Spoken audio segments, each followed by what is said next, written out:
नमस्कार दोस्तों, मैं भूपेंद्र चंदेल स्वागत करता हूं आपका अपने YouTube channel focus on study पर। आइए दोस्तों, आज जानते हैं बौद्ध धर्म के बारे में। बौद्ध धर्म, इसके संस्थापक गौतम बुद्ध थे। गौतम बुद्ध, जिन्हें एशिया का प्रकाशपुंज यानी कि द लाइट ऑफ एशिया कहा जाता है।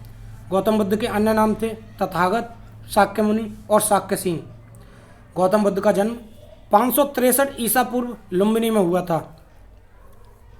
इनकी मृत्यु 483 ईसा पूर्व कुशीनगर में हुई थी। इनके पिता का नाम शुद्धोदन था, जो कि शाक्य गणराज्य के राजा थे। इनकी माता का नाम महामाया था, जो कि कोलीय गणराज्य की पुत्री थी। इनके बचपन का नाम सिद्धार्थ था। सिद्धार्थ का जन्म आम्रवन में हुआ था, यानी कि आम्रवन लुम्बिनी में। जन्म के 7 दिन के बाद ही इनकी माता का देहांत हो गया था। इनकी माता के देहांत के बाद इनका पालन पोषण इनकी मौसी प्रजापति गौतमी ने किया था। इनकी पत्नी का नाम यशोधरा था, जिनसे इनका विवाह 16 वर्ष की आयु में ही हो गया था। इनकी शादी के 12 वर्ष बाद इनके एक पुत्र का जन्म हुआ, जिसका नाम था राहुल। 16 और 12 28 वर्ष की अवस्था में इनके पुत्र का जन्म हुआ और इनके पुत्र के जन्म के 1 वर्ष बाद यानी कि 29 वर्ष की अवस्था में ही इन्होंने घर त्याग कर दिया था। इस घटना को ही महाविनिष्क्रमण कहा जाता है।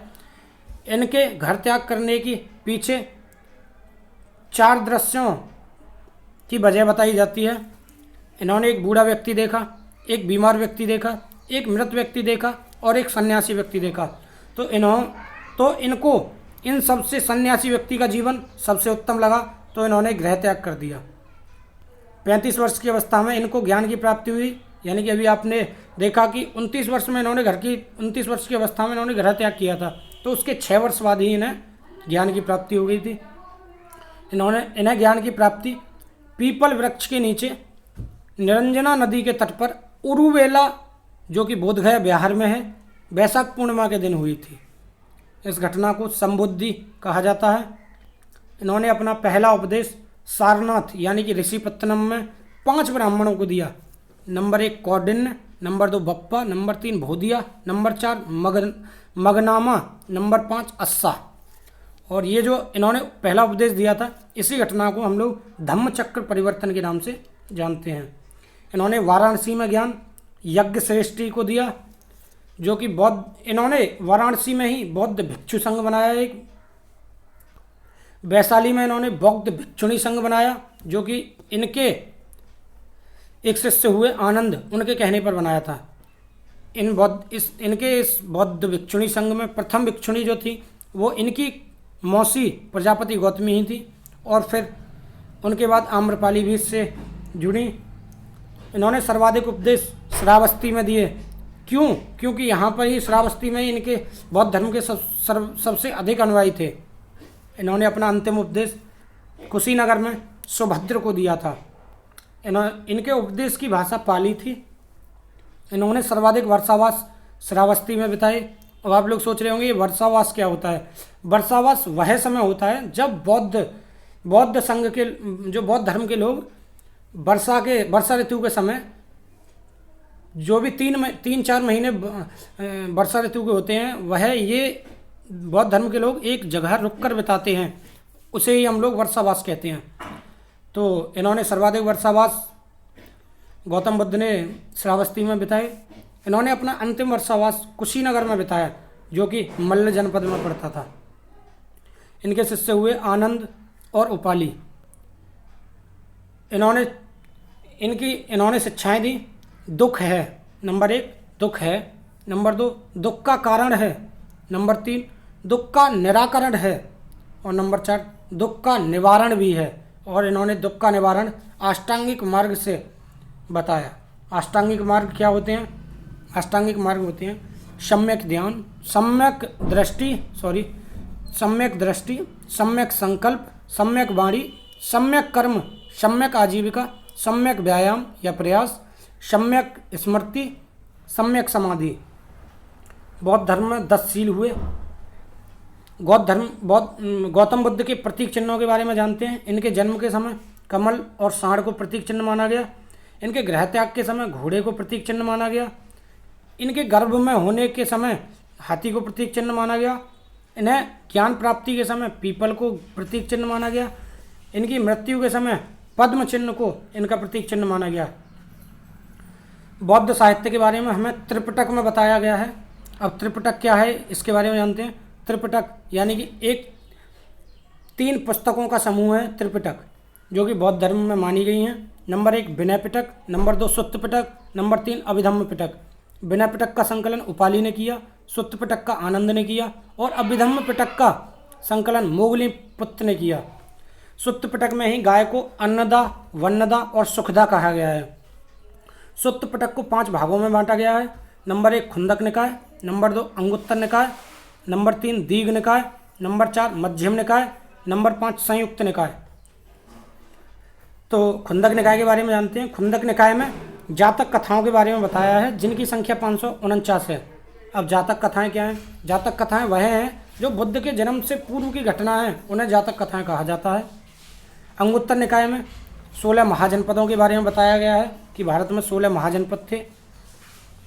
बौद्ध धर्म के त्रिरत्न अभी आप लोगों ने जाने त्रिपिटक। त्रिपिटक थे सुत्त पिटक, विनय पिटक और अभिधम्म पिटक। और अब जानते हैं त्रिरत्न हुए बौद्ध धर्म में, बौद्ध, धम्म और संघ। बौद्ध धर्म की 4 समितियां हुई।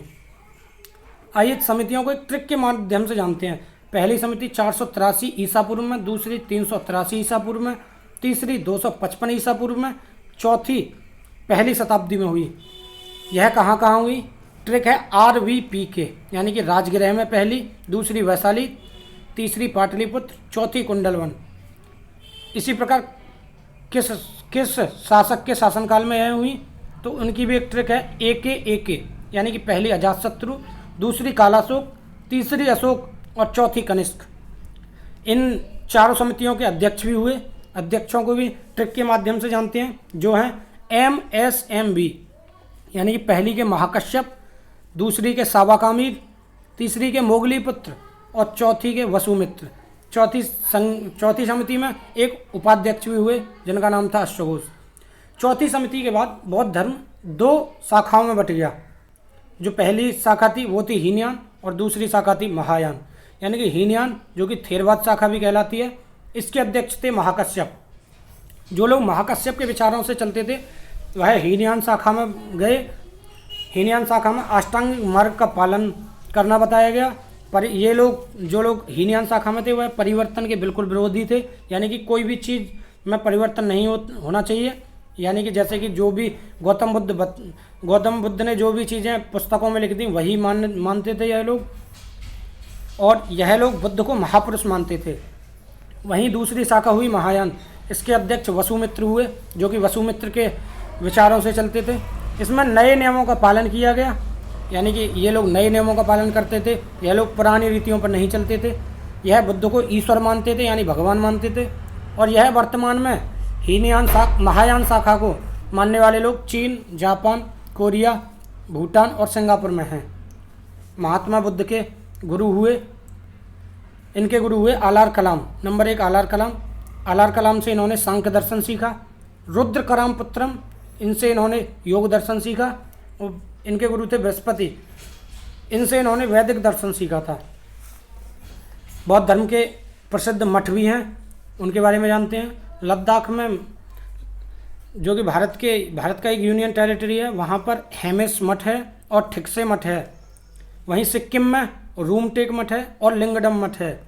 और हिमाचल प्रदेश में तावो मठ है, ससूर मठ है और मैक्लोडगंज मठ है, जो कि हिमाचल प्रदेश के धर्मशाला में स्थित है। और यह वही मैक्लोडगंज है, यह वही मैक्लोडगंज मठ है जहाँ पर 14वें दलाई लामा रहते हैं। अरुणाचल प्रदेश में तवांग मठ है, जो कि काफ़ी चर्चित है। और कर्नाटक में बेलकुप्पे मठ है। बौद्ध धर्म से संबंधित पुस्तकों के बारे में जानते हैं। बौद्ध धर्म से संबंधित पुस्तक है बौद्ध चरित्र। नंबर 1 बौद्ध चरित्र, नंबर 2 सौदरानंद ब्रज सूची। इन दोनों के जो लेखक हैं वो अश्वघोष हैं। अश्वघोष को भारत का वोल्टेयर और भारत का हेटे भी कहा जाता है। एक पुस्तक है विभाषा शास्त्र, जिसके लेखक वसुमित्र हैं। पहली मानव प्रतिमा महात्मा बुद्ध की ही पूजी गई, जो कि गांधार शैली में निर्मित है। बौद्ध शिक्षा केंद्र कहाँ कहाँ थे? नंबर 1 जहाँ बौद्ध शिक्षा दी जाती थी वह था तक्षशिला। नंबर 2 था विक्रमशिला, तक्षशिला विश्वविद्यालय, विक्रमशिला विश्वविद्यालय और नालंदा विश्वविद्यालय। नालंदा को हम लोग ऑक्सफोर्ड ऑफ महायान भी कहते हैं, यानी कि महायान का ऑक्सफोर्ड, महायान शाखा का ऑक्सफोर्ड। बौद्ध धर्म में मान्यताएं क्या क्या थी? बौद्ध धर्म आत्मा को नहीं मानता था, आत्मा में विश्वास नहीं करता था।